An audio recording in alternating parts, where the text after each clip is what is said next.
Or it could be like, you jerk, get the hell away from me, okay? Some version of that, okay? What do you say in Israel? What do you say? What do you say? You know, the equivalent, you know? That's something like that. Yeah, okay. All right, so maybe we're not so different. All right, so that's what we mean by, everybody okay about that? In terms, that's what we mean by emotion dysregulation. Now, of course, the things that people do to escape these high levels of negative emotional arousal vary, right?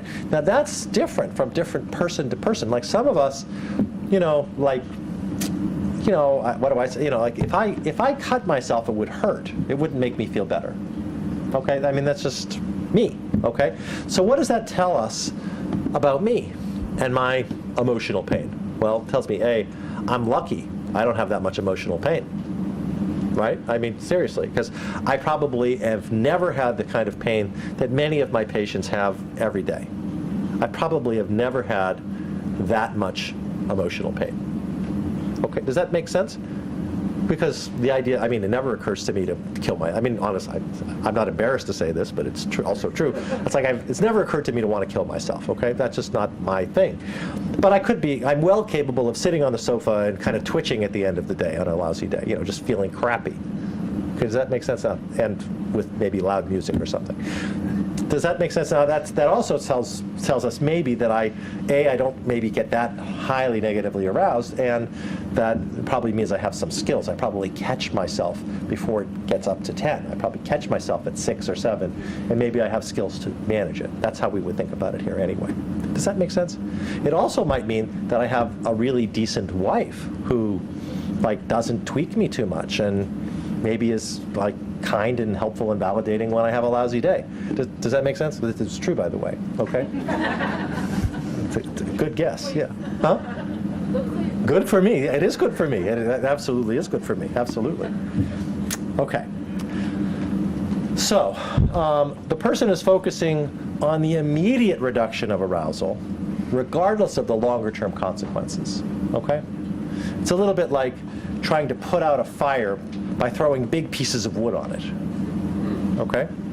It works, briefly, but it creates more problem down the road, right?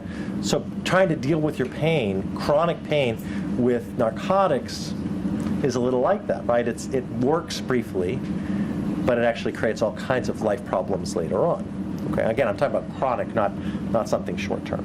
Okay. Now, in relationships, the trouble is that in relationships, dysregulation is typically reactive and impulsive and very destructive to the relationship. Either it involves attacking the other person, pushing the other person away, or it involves withdrawing from the other person. Okay? And both of those are damaging. Now, because of reciprocity, one of these people maybe is what we might call, you know, having borderline personality disorder, okay? Maybe one does. Maybe the other doesn't. Well, so the person that we say has BPD is maybe sensitive to rejection and reactive to attacking. But it's pretty normal when that person does something provocative for the other person to say, "You big jerk," or some version of that, or just to be afraid of attacking, so actually withdrawing and going to the other room, or just leaving the house for a couple of hours. What does that leave this person feeling? Completely tweaked, and that pushes the other person's arousal up. And so that's the dilemma that we face when we work with families with a suicidal person, because the family member of the suicidal person, on the one hand, gets annoyed, like any other family member would, right? The suicidal person is maybe not doing his or her fair share of the chores because the person's also depressed. Maybe is kind of reactive, maybe kind of self-centered, right? A person with chronic pain tends to be self-centered, right? It's not that the person doesn't have empathy, it's that at the moment in a lot of pain there's not much room for empathy. We're preoccupied by our own pain, right? I mean, just, you know, did you ever have the flu? I mean, really the nasty flu? I had the H1N1 a couple years ago. You know, the nasty one. And I remember like 10 minutes of it. I mean, otherwise I was sleeping. I was not at all interested in what was going on in my family. Kids? Oh, good. Good for you. You have a mother. You know, that's the, you know. I mean, it's not that, if she had, she didn't exist, I couldn't have pulled it together, but I didn't have to, and I have no recollection, right? Completely self-centered for like 3 days, slept for 3 days. Does this make sense? Okay? Yeah, you can be mad at me, it's okay. I mean, it's okay, we trade. Okay, so that's what we mean. Now, my N got displaced here, but so as you can see, in this model, emotion dysregulation is in the center.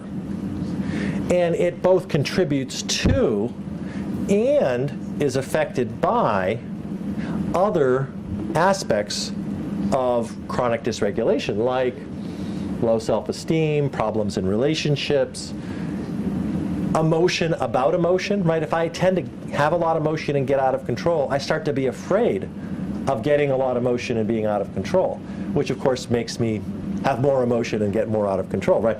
And that's part of the cycle. Also, if I'm very dysregulated chronically, I tend to push people away. People don't know what to expect of me. I maybe seem chaotic. Maybe I'm sometimes demanding. I could lose a lot of relationships and develop a lot of fear that you're going to abandon me, because that's happened a lot.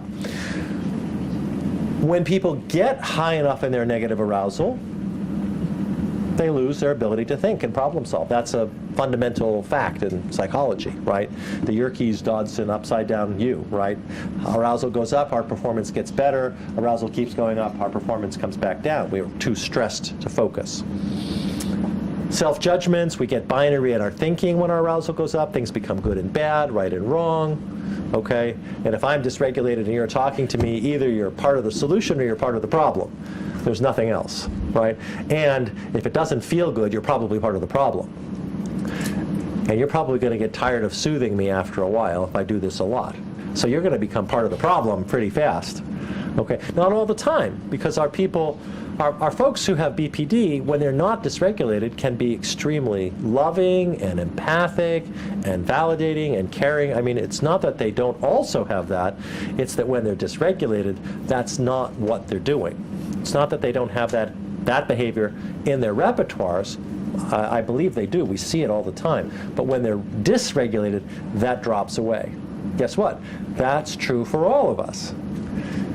But of course, if we're not chronically dysregulated, we got a lot of time in between our dysregulated episodes to rebuild those relationships and do little repairs and make it worthwhile to hang out with us before the next episode, right? I only get the flu every 4, 5, 6, 8 years.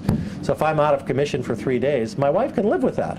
I got 7 years to make up for it. I can do that, okay? And in between, she can get the flu and I can be decent then. You see, so it's, but like every week I have the flu for 3 days? My wife my boss isn't going to like that. My wife isn't. Who's going to like that, right? There's not much recovery time in between. It's putting a lot of strain on the system. Okay? And so, of course, what happens is people start to be afraid of that. They can't stand it. They want to get numb. And the things that we do to get numb are almost always dysfunctional. They involve drugs. They involve panic, they involve dissociation, they involve cutting and suicide attempts and aggression, all kinds of things that are very dysfunctional when they become escape-oriented. Okay? They're not skillful ways of managing. And of course, suicide is the big escape, right? It's the big escape. Makes sense, everybody okay with this so far? Questions? No? Nothing?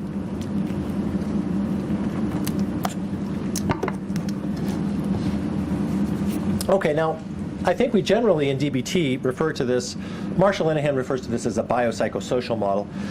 I'm not so fond of that title because it's a very static kind of name. I prefer the term transaction because this is a model in motion, right? This is ongoing. Something's happening all the time. It never stops, right?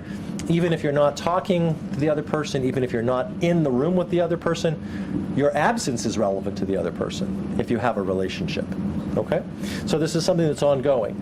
And so we start to answer that question, what's the relationship between individual distress and family distress?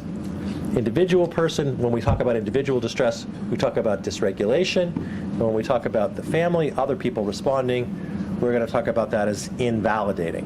Okay? Invalidating, in particular, invalidating someone's valid experiences. Okay? So if I say I'm sad because the neighbor's dog died. I'm sad about that. You could say, what would you say? This is a true story. A client of mine, she was walking home from school, and she saw a neighbor, lived a few houses down, and said hi to the neighbor, and the neighbor said, told her that her dog had died.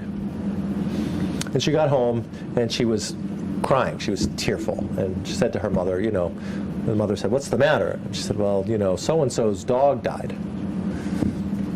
And the mother said, "Who's so-and-so?" "Well, the neighbor that lives up the street." What do you think Mom said? Good riddance. Good riddance. Good riddance. Close. The mother said, "Why do you care?" But did you ever play with this dog? No. Did you even know that they had a dog? Not really. Then what the hell is wrong with you? Why are you crying? It's a dog you didn't. But why was she crying? Why was she crying?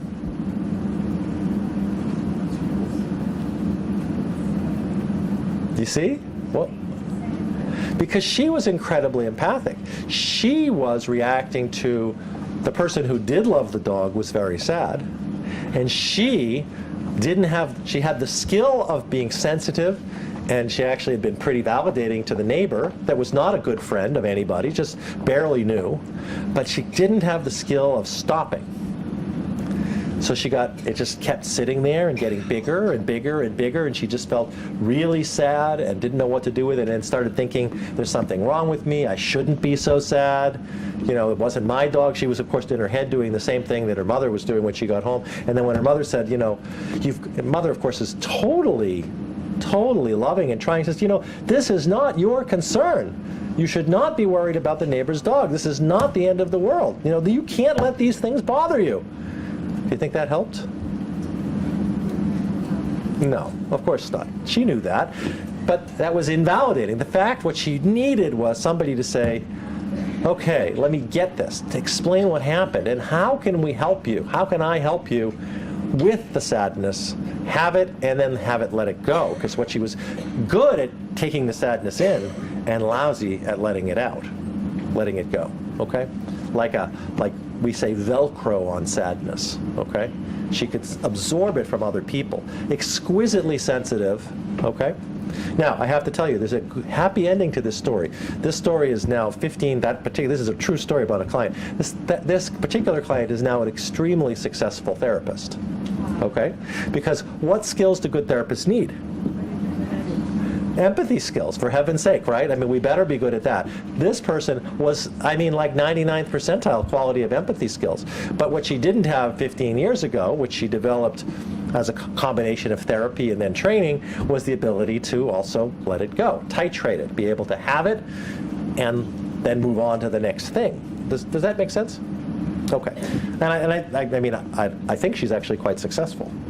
Okay. Now, when I say invalidating, I don't know what that's like, how that translates for you. But in English, invalidating, I think most people don't really think about the word, don't use it in everyday language. But if they do, they could be judgmental. Well, like, you shouldn't be invalidating. Like it's bad to be invalidating. But I want to argue with you that it's possible for it to be kind of an ugly kind of invalidating, like very critical and nasty and overtly, but it's also possible to be invalidating in ways that are extremely ordinary and even well-intended, but still invalidating, okay? So one way to be invalidating, of course, is to be cruel and abusive, but that's not most of what we see. We certainly see that sometimes, but that's not most of what we see. When we see that, we have to block it, we have to change it. We certainly have to get in between and try to get our clients into less abusive situations, right? We have to help parents or partners stop the abuse, or help the partners or children get out of the way, okay? That's certainly true. But in fact, in family therapy, most of the time, it's much more subtle. It's more like, honey, that's not your dog. Don't worry about that. This is not a big deal. Don't let this bother you. You see that? It's very well intended. You see that? The mother is just trying to help the kid, okay? But it's not helpful. It's actually invalidating the fact that she actually does have a lot of sadness and doesn't know what to do with it. She's not choosing to be overwhelmed by the sadness about the neighbor's dog. She can't help it. She needs help. Does that make sense? Okay. So for our purposes, what it really means most of the time is that the person's experience, what we might call, in DBT anyway, we call valid behaviors. In other words, the person feels what he or she feels and wants what he or she wants. Okay? When my oldest, I have 4 children, when my oldest son was getting to be driving age, I guess he was 16, and he sat down at the table, dinner table, and said, now that I got my driving license, and I'm a good student and I get good grades and all, I was thinking that, you all could buy me a car.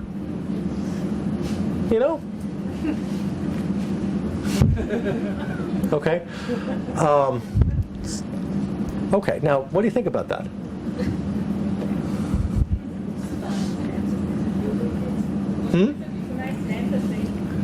It's a nice fantasy, right. Now what if I said that to him? That's a nice fantasy. No, I know. Right, but so is there anything valid about that? Okay.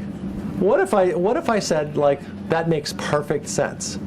Of course you want me to buy you a car. That's actually what I said. That's not the only thing I said. But that was the first part of what I said. I said, of course you do. Of course you, why wouldn't you? I have more money than you do. We have more money than you do.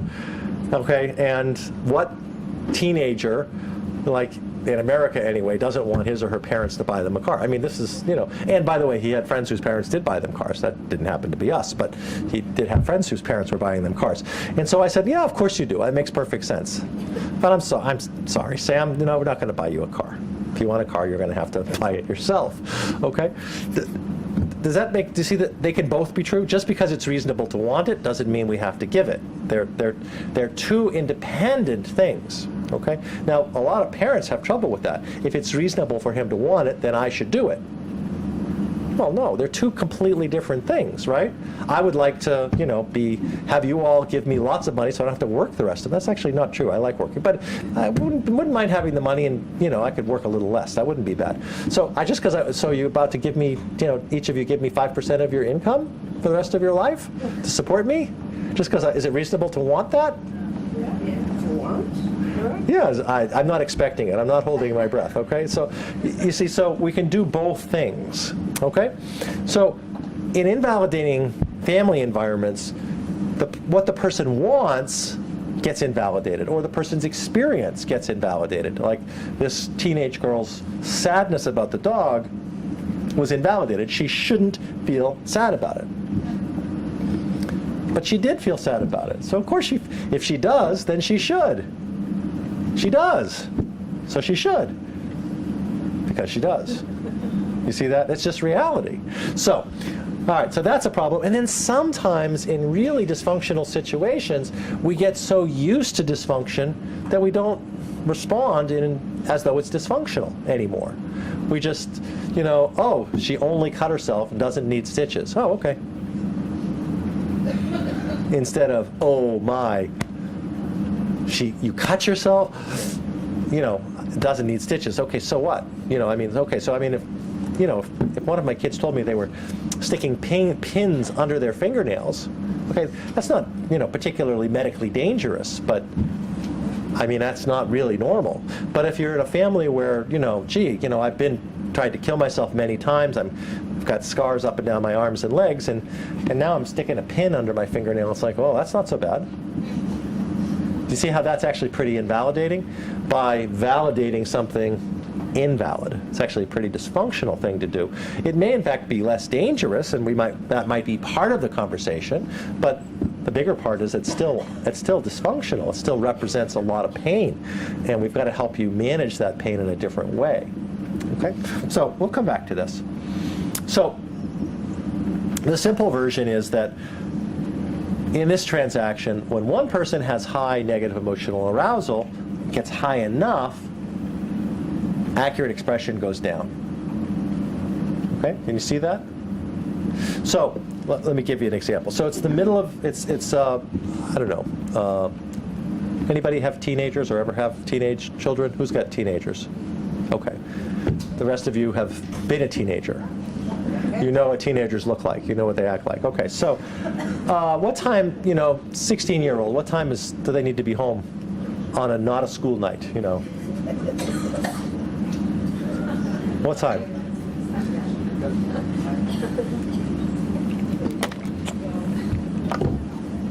This is not a trick question. I'm just interested what you think. Is midnight okay? I'm not. You don't care? Okay. They go out at midnight. At 15? No, go out at 12. At 15 years old? Really? Okay. Wrong question. Huh? Okay. Do you expect them to be home at a particular time? What time? What time are they supposed to be home?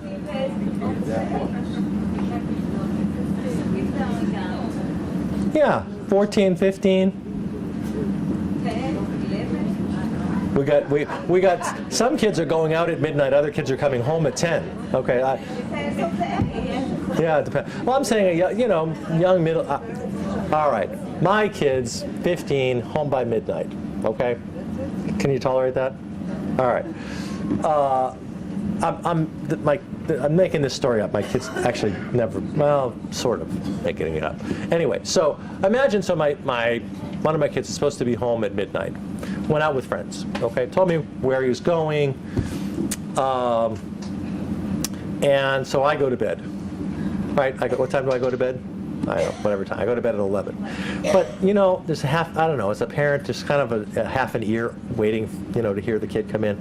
And so I notice that it's midnight, and I haven't heard him come in. So I get up and I check, and in fact, he hasn't come in. How do I feel? Worried. You see that's the primary emotion is some worry, okay? Let's assume that he's ordinarily coming home on time, okay? So he's worried. And so I phone him, or I send him an SMS, okay? And he doesn't answer. More worried, right? So now, do I go back to bed? Oh, well, no, right? Now the light's on, and, or maybe I don't turn the light on, but I'm sitting there, and, I'm worried. And so then, half an hour later, he comes in very quietly. You hear the key go in, the door opens and then, Okay, so now by this point, right, there's more emotion, right? There's a lot of negative emotion, right? And I'm tired. I'm exhausted. I've been awake for an hour and a half, and I've been worrying, and I've actually phoned anybody I dare phone at that hour, and maybe got my wife out of bed. So now there's a lot of worry going on. And there he is, and he looks fine, right? And I don't smell anything funny, okay? What do I say?